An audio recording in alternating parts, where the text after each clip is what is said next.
آداب، میں ہوں وسعت اللہ خان، میرے ساتھ ہیں زرار کھوڑو اور شاہزیب جیلانی۔ ایسا لگ رہا ہے، ابھی صرف لگ رہا ہے کہ ایران اور امریکہ کے مابین مزید بات چیت کی کوششیں تیز تر ہو گئی ہیں۔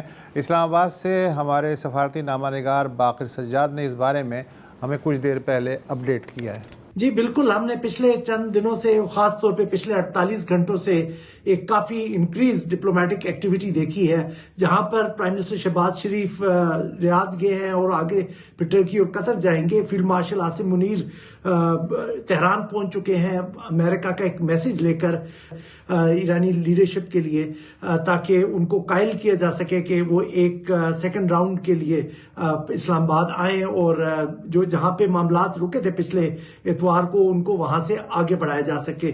تو ساتھ ساتھ آپ نے یہ بھی نوٹس کیا ہوگا کہ یو اے ای کے وائس پریزیڈنٹ نے آج پہلی دفعہ اس جنگ کے بعد کال کی ہے ایران کے اسپیکر باقر کالیباف کو، اور بھی دیگر انیشیٹوز لیے جا رہے ہیں جہاں پہ یورپینز یہ خاص طور پہ پش کر رہے ہیں کہ کسی طرح سے سیز فائر جو 21 تاریخ کو ختم ہو رہا ہے وہ اس کو پرولونگ کیا جائے۔ اچھا، ریجن سے باہر بھی ظاہر ہے کہ بہت تار گھوم رہے ہیں۔ مثلا روسی وزیر خارجہ سرگئی لاوروف بیجنگ میں ہیں۔ ان کا کہنا ہے کہ آبنائی ہرمز کا معاملہ بات چیت سے سلجھایا جائے۔ جہاں تک ایران کے افزودہ یورینیم کا معاملہ ہے تو روس ہر وہ حل قبول کر لے گا جو ایرانی مفاد میں ہو۔ بڑی کھل کے بات کی انہوں نے کہا ہے کہ چین کو اگر اس بحران کے سبب تیل کی قلت کا سامنا ہوا تو روس اس کمی کو پورا کر دے گا۔ ایرانی وزیر خارجہ عباس عراقچی کی بھی چینی وزیر خارجہ وینگ ای سے آج ہی فون پہ بات ہوئی ہے۔ ایرانی سیکرٹری خارجہ اسماعیل بقائی کا کہنا ہے کہ اسلام آباد میں اعلیٰ سطحی مذاکرات کے پہلے دور کے بعد سے امریکہ اور ایران کے مابین پاکستان کے توسط سے پیغامات کا تبادلہ ٹوٹا نہیں ہے، مگر گرما گرم طرز عمل بھی دیکھنے میں آ رہا ہے۔ جیسے ایرانی سینٹرل ملٹری کمانڈ نے خبردار کیا ہے کہ اگر آبنائے ہرمز کی امریکی بحری ناکہ بندی جاری رہی تو ایران خلیج عمان اور باب المندب میں تجارتی نقل و حرکت معطل کر سکتا ہے، جبکہ صدر ٹرمپ نے کہا ہے کہ چین آبنائے ہرمز کھلوانے کی میری کوششوں پہ خاصا خوش ہے، کیونکہ میرا یہ کام چین سمیت پوری دنیا کے لیے کیا جا رہا ہے۔ چینی صدر نے مجھے یقین دلایا ہے کہ وہ ایران کو ہتھیار فراہم نہیں کر رہے۔ البتہ صدر ٹرمپ کے وزیر خزانہ اسکاٹ بیسنٹ نے کہا ہے کہ امریکی ناکہ بندی کا اطلاق چین جانے والے جہازوں پر بھی ہوگا، کیونکہ چین تیل کی ذخیرہ اندوزی یعنی ہولڈنگ میں ملوث ہے۔ اخبار واشنگٹن پوسٹ نے بھی دوسری جانب کہا ہے کہ امریکہ ہزاروں فوجیوں کی اضافی کمک مشرق وسطیٰ پہنچا رہا ہے، اور جنگ میں ساتھ دینے سے انکار پہ صدر ٹرمپ نے ایک بار پھر برطانیہ پہ غصہ نکالا ہے، تجارتی شرائط میں سختی کی دھمکی دی ہے۔ وزیر اعظم کیئر سٹارمر نے جواباً کہا ہے کہ یہ ہماری جنگ نہیں ہے اور برطانیہ کسی کے بھی دباؤ کے آگے نہیں جھکے گا۔ یار یہ عجیب سٹارمر بول رہے ہیں، برطانیہ کی طرف سے بول رہے ہیں، کیا بات ہے۔ ہاں اچھا، اگر دوسرا جو لبنان کا سیکٹر ہے اس کو بھی میں اپڈیٹ کر دیتا ہوں کہ واشنگٹن میں امریکی کوششوں سے جنگ بندی کی جو بات چیت جاری تھی لبنانی سفیر اور اسرائیلی سفیر کے درمیان، اس کے باوجود بھی آج جنوبی لبنان پہ اسرائیل کے شدید حملوں میں مزید 13 شہری جاں بحق اور لگ بھگ 50 زخمی ہوئے ہیں، لیکن حزب اللہ کی قیادت نے جلد جنگ بندی کا امکان بھی ظاہر کیا ہے۔ ہر جگہ کچھ ہو رہا ہے، ہلچل ہے۔ شاہزیب، میں یہ کہہ رہا تھا کہ جو ابھی وسعت نے جو ہمیں بلٹ پوائنٹس بتائے ہیں، جو تازی ڈیولپمنٹس ہیں، اس کو تھوڑا سا ان پک کر لیتے ہیں۔ میرے حساب سے فیلڈ مارشل کا ایران پہنچنا ایک بہت بڑی ڈیولپمنٹ ہے۔ کیونکہ جب سے ایران کی یہ جنگ شروع ہوئی ہے، میرا نہیں خیال کہ کوئی بھی غیر ملکی شخصیت، اتنی سینئر شخصیت ایران گئی ہے یا اس کے بارے میں سوچا بھی ہے جو وہاں پہ حالات چل رہے تھے۔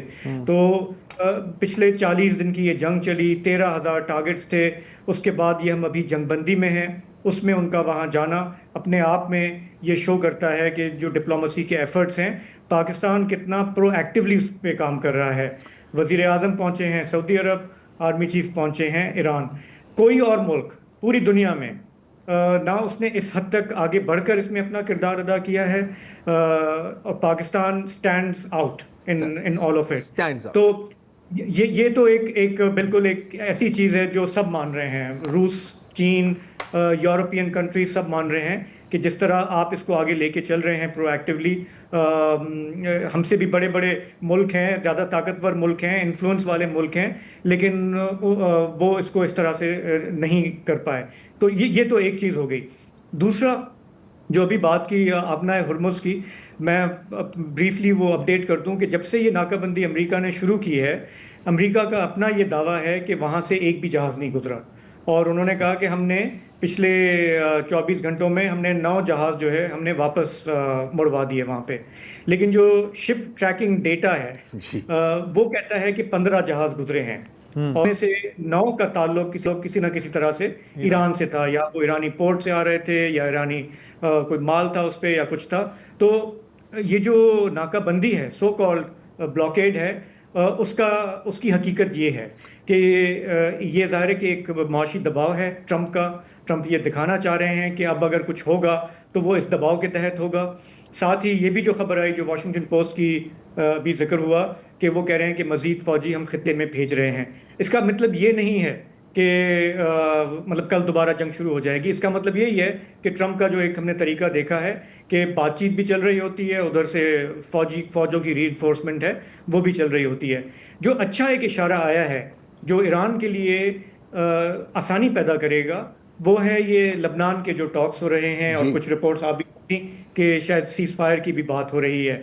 یہ اگر ہوتا ہے تو ایران کے لیے ایک بہت آسانی ہو جائے گی, کیونکہ ایران کے لیے یہ بہت مشکل ہے کہ وہاں پہ اسرائیل جو ہے اس نے 2100 لوگ مار دیے ہیں جب سے جنگ شروع ہوئی ہے.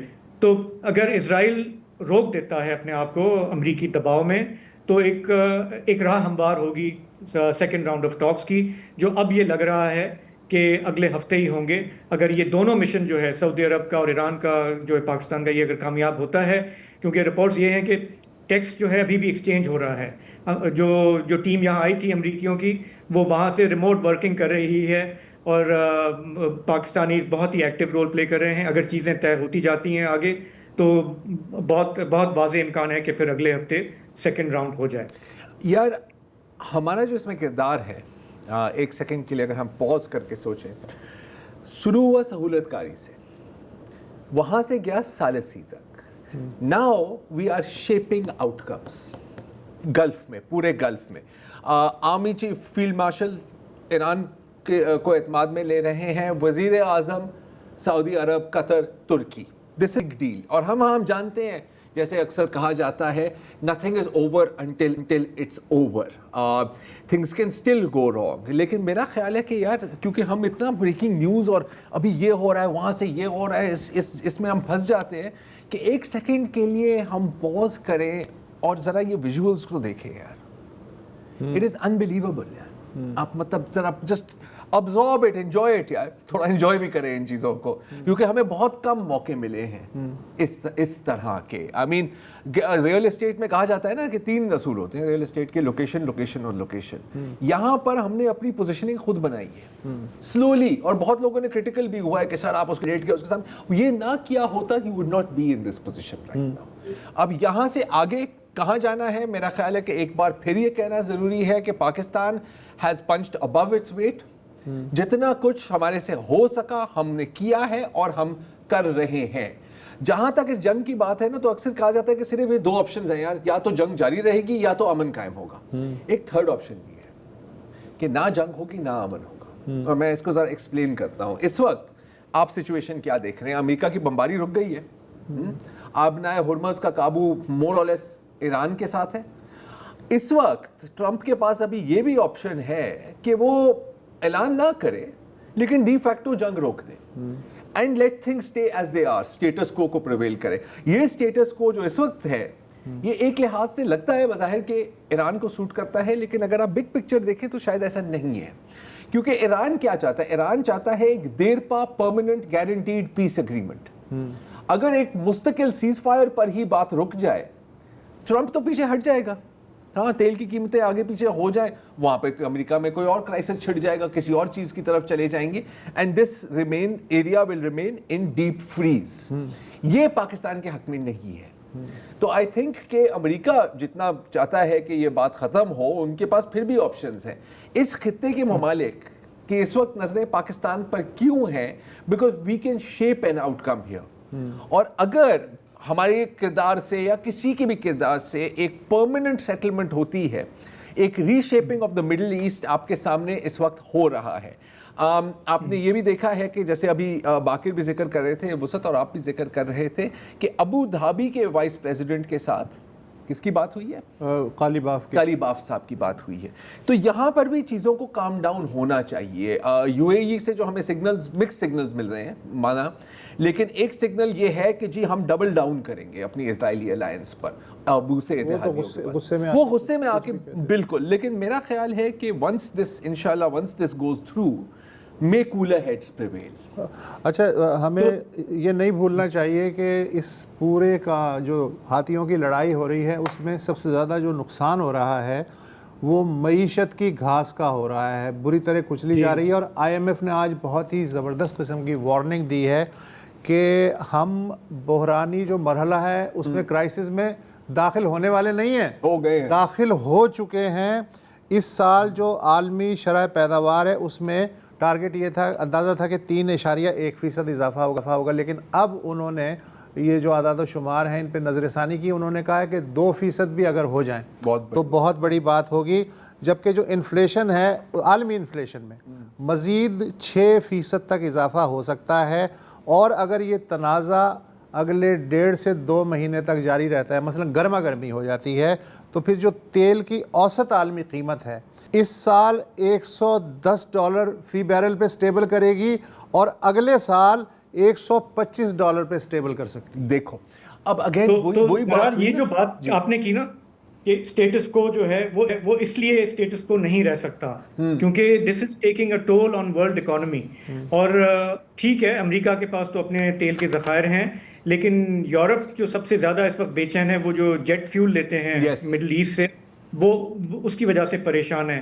ایشیا میں ظاہر ہے کہ ہم ہیں, بھارت ہے, چین ہے, جاپان ہے, ساؤتھ کوریا ہے, ہم سب جو ہے یہ مڈل ایسٹ کے اس تیل پہ ڈپینڈ کرتے ہیں. اور اس لیے یہ جو ورلڈ اکانومی کی پیش گوئی آ رہی ہے وہ ایک پریشر بن رہا ہے ٹرمپ پہ کہ آپ اس کو. اور فرٹیلائزر کو مت بھولیے, 50% فرٹیلائزر جو ہے وہ گلف سے پیدا ہو رہی ہے. فرٹیلائزر, الومینم, ہیلیم, مطلب بہت لمبی لسٹ ہے, بہت لمبی لسٹ ہے. جسٹ کمنگ بیک ٹو یہ جو ابھی جو ایکسکیوز می جو دورے چل رہے ہیں, تو شاہزیب جیسے آپ نے کہا پہلے بڑے لیڈر ہیں جو ایران گئے ہیں اس جنگ کے دوران, obviously, اور کون جائے گا یار. بذات خود یہ کتنی بڑی بات ہے, بیکاز آپ کو پتہ ہے کہ میرا ایران کا ایئر ڈیفنس تو اپنی جگہ جیسے بھی ہے, یو نو کہ اسرائیل از واچنگ.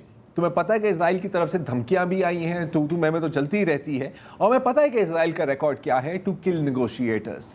گوئنگ دیر صرف ایک شو آف اسٹرینتھ نہیں ہے, ایک سگنل بھی ہے ٹو اسرائیل کہ بیٹا کچھ لوگ ہیں جن کے ساتھ آپ پنگا لے سکتے ہیں, کچھ لوگ ہیں جن کے ساتھ آپ پنگا نہ لیں تو آپ کے لیے بہتر ہوگا.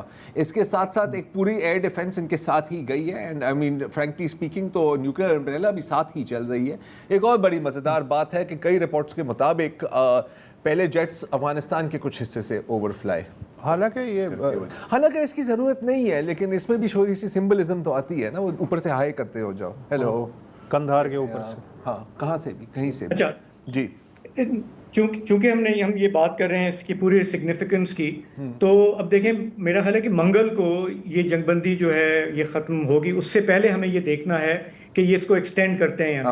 اگر توسیع ہو جاتی ہے 2 مزید ہفتے کے لیے مثال کے طور پہ, تو پھر ہم سرٹن ہو جائیں گے کہ یہ سیکنڈ راؤنڈ آف ٹاکس جو ہے یہ پاکستان میں ہونے جا رہا ہے. میں کچھ یہ بھی دیکھ رہا ہوں ویسٹرن میڈیا کہہ رہا ہے کہ جی کہ جنیوا بھی لائکلی ہو سکتا ہے, لیکن جتنا ایفرٹ پاکستان کر رہا ہے, جتنا اس میں کیا ہے, میرا خیال ہے کہ ٹرمپ یا ایران دونوں نہیں چاہیں گے کہ پاکستان سے یہ جو کریڈٹ ہے یہ چھینا جائے. They are both very happy کہ ہم جو رول پلے کر رہے ہیں وہ ہمیں کم از کم اتنا ہماری ریکگنیشن ہو. ایک اور جو خبر آئی ہمارے خطے کے حوالے سے, ہماری اپنی ذات کے حوالے سے, وہ سعودی عرب کی طرف سے ہمیں $3 بلین کی مزید امداد. اب آپ دیکھیں ہمارا جو ڈیفنس الائنس ہے سعودی عرب کے ساتھ, ہم نے مزید اپنے جیٹس اور ملٹری ہارڈ ویئر بھی وہاں منتقل کیا اسی جنگ کے دوران. اب ہمیں یو اے ای کو جو پیسے واپس کرنے ہیں وہ $3.5 بلین ہیں. سعودی عرب نے ہمیں کہا ہے کہ $3 بلین آپ کو میں مزید دوں گا. 5 بلین پہلے ہمارے پاس موجود ہیں سعودی عرب کے، جو انہوں نے کہا ہے کہ ہم لانگ ٹرم کے لیے رول اوور کر دیں گے. تو آپ دیکھ سکتے ہیں کہ اس جنگ کے دوران ہماری اپنی جو الائنمنٹ ہے خطے میں وہ کیسے ڈراسٹکلی چینج ہو رہی ہے. بالکل. کہ ہمارا جو فارن ایکسچینج ریزروز ہمارے ڈراپ کرتے، اگر ہم یو اے ای کو پیسے واپس کرتے 3.5 بلین، وہ وہاں اب وہ سعودی عرب ایک طرح سے پلگ کر رہا ہے. گو کہ ہمارے فائنانس منسٹر نے، وہ امریکہ کے دورے پہ ہیں، انہوں نے کہا کہ وہ ہیلپ کرے گا، ہم اور بھی چیزیں کر رہے ہیں. انہوں نے براہ راست اس کو لنک نہیں کیا، لیکن دیکھنے والے تو کہیں گے کہ یار یہ آپ کو ایک ایسے ٹائم پہ آ رہا ہے سعودی عرب کی امداد جب آپ کو یو اے ای کے پیسے واپس کرنے پڑ رہے ہیں. تو اس سے ہمارا اپنا جو ہماری ملک کی جو حالات ہیں، بجلی اور تیل کا جو ہمارے یہاں بحران اب بڑھ رہا ہے، ابھی ہم بات کریں گے پروگرام میں آگے جا کے بجلی کے حوالے سے بھی کہ لوڈ شیڈنگ اب کیسے شروع ہو گئی ہے. تو ہم اپنے آپ کو بھی ہمیں سیکیور کرتے جا رہے ہیں. مطلب یہ جو ٹاکس ہمارا رول ہے وہ ایک ثواب کا کام تو ہے، لیکن اس کا بہت گہرا تعلق ہے ہماری انرجی سیکیورٹی سے، ہماری اپنی معیشت سے. اور سو فار اٹ لکس لائک کہ ہماری سول ملٹری قیادت جو ہے اپنے پتے بہت ہی خیال سے، بہت ہی اچھے طریقے سے کھیل رہے ہیں. نہیں بالکل، دیکھیں آپ نے کہا کہ ثواب کا کام بالکل ہے، لیکن at the core of it تو سیلف بھی ہوتا ہے، سیلف انٹرسٹ بھی ہوتا ہے، and self interest makes the world go round. اور پاکستان کی کیا امپورٹنس ہے یار، میں آپ لوگوں کی باتوں پہ اعتبار نہیں کرتا، میں اس کے لیے نا انڈین میڈیا دیکھتا ہوں، اس سے مجھے اندازہ ہوتا ہے. میں چاہوں گا کہ آپ کچھ جھلکیاں ہمارے سامنے بھی پیش کریں. پاکستان جو ہے وہ کتنا امپورٹنٹ ہے وہ آپ کو انڈین میڈیا دیکھنے سے ہی پتہ چل سکتا ہے. Point taken. ایک وقفہ لیں. Welcome back. اور ایک جانب پاکستان کا گراف اوپر جا رہا ہے، دوسری جانب اسرائیل کا گراف نیچے جا رہا ہے، کیونکہ اب یہ اپنے پرانے اتحادیوں کے ساتھ بھی ان کی لڑائیاں شروع ہو گئی ہیں، اور پوری ساری کی ساری غلطی، ساری کی ساری ذمہ داری اس میں اسرائیل پر ہی ہے، کیونکہ ان کی حرکتیں ہی ایسے ہوتی ہیں. جیسے کل وسعت آپ بتا رہے تھے کہ اٹالین وزیر اعظم جارجیا میلونی نے اعلان کیا ہے کہ ایک جو بہت پرانا دفاعی معاہدہ تھا اسرائیل کے ساتھ، اس کو ہم نے کینسل کر دیا. یہ کیوں ہوا؟ کیونکہ ایک تو کافی پہلے سے ہی ان کے مسئلے مسائل چل رہے تھے، لیکن ابھی پچھلے ہفتے لیبنان میں اسرائیل نے ایک اٹالین پیس کیپرز کے کانوائے کے اوپر فائرنگ کی، جس کے بعد یہ سارا سلسلہ شروع ہوا. اچھا اسرائیل صاحب مکر گیا، اس نے کہا کون سا معاہدہ، ہمارا تو ایسا کوئی معاہدہ نہیں ہے. اچھا ایسا، بہت خوب بہت خوب. اچھا لیکن اٹلی سے ایک اور خبر آئی ہے جس پر اسرائیل بہت ہی اپسیٹ ہے، بہت ہی غصے میں ہے، اور وہ ہے ایک ایک اٹالین میگزین لا اسپریسو، جن کے کور پر یہ تصویر چھپی. اچھا نیچے لکھا ہوا ہے لا ابیوزو، اس کا مطلب ہے ابیوز، تشدد، جو بھی آپ اسے کہنا چاہیں. اور یہ جو ان کی جو مین کور سٹوری ہے وہ ہے جو یہ اسرائیلی دہشت گرد آباد کار جو فلسطینیوں کے وہاں پر ان پر جو مظالم کرتے ہیں، اور وہاں پر اس اسرائیلی فوجی سیٹلر فوجی کی تصویر لگائی. اگر اس کو کلوز اپ کر کے دکھائیں ہم، یہ اس کی تصویر دیکھ رہے ہیں، بہت ہی خوفناک ہے نا. تو اسرائیل نے کہا کہ سر یہ تصویر چھاپنا ہی یہود دشمنی ہے، کہ اتنا تو بد شکل کوئی بندہ ہو ہی نہیں سکتا. یقیناً آپ لوگوں نے اس کو فوٹو شاپ کیا، اور ویسے ہی واقعی دیکھیں آپ تو آپ سمجھتے ہیں کہ یار ایسا تو نہیں ہو سکتا نا، دانت چیک کر بھائی کے. اب میں اس پہ بہت اور چیزیں کہہ سکتا ہوں، لیکن مطلب ایسے نہیں کرنا چاہیے. تو کیا ہوا کہ پھر لیسپریسو میگزین نے کہا کہ اچھا، انہوں نے 10 اور تصویریں اس کی ریلیز کر دیں، اور ایک ویڈیو بھی ریلیز کر دیا جس میں بالکل کلیئرلی یہ بندہ نظر آ رہا ہے، اور یہ گالیاں دے رہا ہے فلسطینیوں کو. یہ جو خاتون آتی ہے پھر آ کے اور ایسی آوازیں نکال رہا ہے جیسے وہ جانوروں کو کے ریوڑ کو نہیں ہکالا جاتا، ایسا ہی اس طرح کی آوازیں ہے. اور یہ اس کو شو کر رہی ہے. اچھا اب یہ یہود دشمنی کیسی ہے؟ کیونکہ اب آپ نے کبھی تھرسٹ ٹریپ کا لفظ سنا ہے؟ وہ سب تھرسٹ ٹریپ، شاہزیب آپ نے سنا ہے؟ Do you know what a thirst trap is? Thirst trap ہوتا ہے اسرائیلی پروپیگنڈا کا ایک بہت بڑا حصہ. یہ رہا ہے، اب مانے یا نہ مانے، کہ وہ اسرائیلی فوج کی جو چند خوبصورت خواتین ہیں ان کی وہ ویڈیوز اور ٹک ٹاکس وہ ہمیشہ پوسٹ کر رہے ہوتے ہیں. This is part of the propaganda. میں آپ کو 1000 اس کے اسکرین شاٹس بھی دکھا سکتا ہوں. یہ اس کے اوپر پوری باقاعدہ PhD پیپرز لکھے گئے ہیں. یہ جو ان کی جو کوشش ہوتی ہے، تو جب اصل حقیقت سامنے آئے کہ ان کی اصل شکلیں کس طرح ہوتی ہیں، تو اس طرح ہوتی ہیں، تو پھر یہ یہود دشمنی قرار دیا جاتا ہے. ویسے ایک اور بات ہے کہ اگر ہر ایک چیز ہی یہود دشمنی ہے تو پھر کوئی چیز یہود دشمنی نہیں رہتی. جیسے کہ یہ جو ڈسپلے ہوئی ہے ایک ایمسٹرڈیم میں, آپ ذرا دیکھیں, اس کو بھی یہود دشمنی قرار دیا گیا ہے. اس ویڈیو میں آپ دیکھ سکتے ہیں کہ ہزاروں بچوں کے جوتے ایمسٹرڈیم کے مین سکوائر میں وہاں پر سجا کر رکھے ہوئے ہیں. Every pair of shoes is a child جو غزہ میں مارا گیا, اور اتنی جگہ نہیں تھی اس پورے سکوائر میں کہ آپ سب کو بھریں. اس کے ساتھ ساتھ یہ ایک پرو پیلسٹینین گروپ کی ایک پیشکش تھی, اور اس کے ساتھ ساتھ اسرائیلی ایمبیسی, اسرائیل کی جو ٹاپ ڈپلومیٹک لیول پر اس کی مذمت کی گئی ہے کہ جی یہ جو جوتوں کی تصویر ایک جگہ لینا, یہ تو ہماری ہولوکاسٹ کی نشانی ہے. آپ ہماری ہولوکاسٹ کی نشانی کو کیوں چرا رہے ہیں؟ کیسے چرا سکتے ہیں؟ وہ آپ پورا ملک چرا سکتے ہیں, لیکن یہ ظاہر ہے نہیں ہو سکتا. اچھا, اب اسپین کے ساتھ تو آپ کو پتہ ہے کہ کئی سالوں سے اسرائیل کے تعلقات بگڑتے ہی گئے ہیں. اسپین ان ممالک میں شمار ہے جنہوں نے بہت ہی ایک واضح سٹانس لیا تھا غزہ میں جو نسل کشی کے بارے میں. تو وہاں ایک اور نئی کنٹروورسی آئی ہے, کیونکہ وہاں کا ایک چھوٹا سا گاؤں ہے ایلپے, یا ایک شہر ہے, مجھے نہیں پتا, اور وہاں پر نیتن یاہو کے مجسمے کو 14 کلو یہ بارودی مواد کے اس کے اندر ڈال کر اس کو اڑا دیا. ظاہر ہے یہ بھی یہود دشمنی ہے بقول اسرائیل. اور وہاں کے جو میئر ہیں ایل برگو کے, وہ کہتی ہے کہ نہیں, ہم تو یہ ہر سال کرتے ہیں, کبھی ہم نے نیتن یاہو کا, کبھی ہم نے ٹرمپ کا کیا تھا, ہم نے پوتن کا بھی کیا تھا, روس اور امریکہ نے تو ہمیں کچھ نہیں بولا, آپ لوگوں کو کیا مسئلہ ہو رہا ہے. اچھا, اب دیکھیں اٹلی, اسپین, فرانس کے ساتھ بھی تھوڑی سی تو میں چل رہی ہے. یہ کوئی اتنی بڑی بات نہیں ہے. اگر میں آپ سے پوچھوں کہ کون سا وہ ملک ہے یورپ میں جس نے کھل کر آنکھیں بند کر کے اسرائیل کی حمایت کی ہے, سب سے پہلا نام آپ کس کا لیں گے؟ ہنگری. نہیں یار, اس کے بعد چلو کھل کے جرمنی. یار جرمنی, ہنگری نے تو زبانی کلامی بات کی ہے نا یار. جرمنی نے کیا کیا ہے؟ $4 بلین یوروز ہتھیار, آئی سی سی میں کا ایکشن بلاک کیا, اور انٹرنیشنل کورٹ آف جسٹس میں اسرائیل کو باقاعدہ ڈیفینڈ کیا. اب یہی وہ جو اٹالین میگزین کی جو خبر ہے ویسٹ بینک میں اور جو ان طرح کے اس کے مضافات میں جو کارروائیاں ہو رہی ہیں اسرائیلی سیٹلرز کی جانب سے, تو جرمنی کے چانسلر کیا نام ہے ان کا, مرز صاحب, فریڈرک مرز نے ایک بڑی ایک سادہ سی سیف قسم کی ٹویٹ کی, جس میں انہوں نے کہا کہ دیکھیں یہ جو آپ کو نا ویسٹ بینک پر اینیکس نہیں کرنا چاہیے, اور وہاں پر جو کارروائیاں چل رہی ہیں نا اس کا سخت نوٹس لینا چاہیے. تو اسرائیل کے وزیر خزانہ نے ایک پوری مضمون لکھ دی ٹویٹر پر کہ تم جرمن ہوتے کون؟ وہ دن گزر گئے جب آپ ہمیں پنجروں میں بند کر کے ہمیں قتل کرتے تھے. تمہیں اور پوری تمہاری قوم کو اپنا سر جھکا کر ہاتھ جوڑ کر ہمارے سے معافی مانگنی چاہیے. مطلب کہ جو آپ کا آخری ایٹرنل ایلائی, مطلب امریکہ کے بعد سب سے جو قریبی ایلائی ہے وہ جرمنی, قریبی ایلائی جرمنی ہے, اس کو بھی آپ نہیں بخش رہے. کیونکہ اگین جب آپ کا نیچر ہی ہوتا ہے نا اٹیک اٹیک اٹیک اٹیک, تو پھر آپ یہ نہیں دیکھتے کہ آپ کس پہ اٹیک کر رہے ہیں.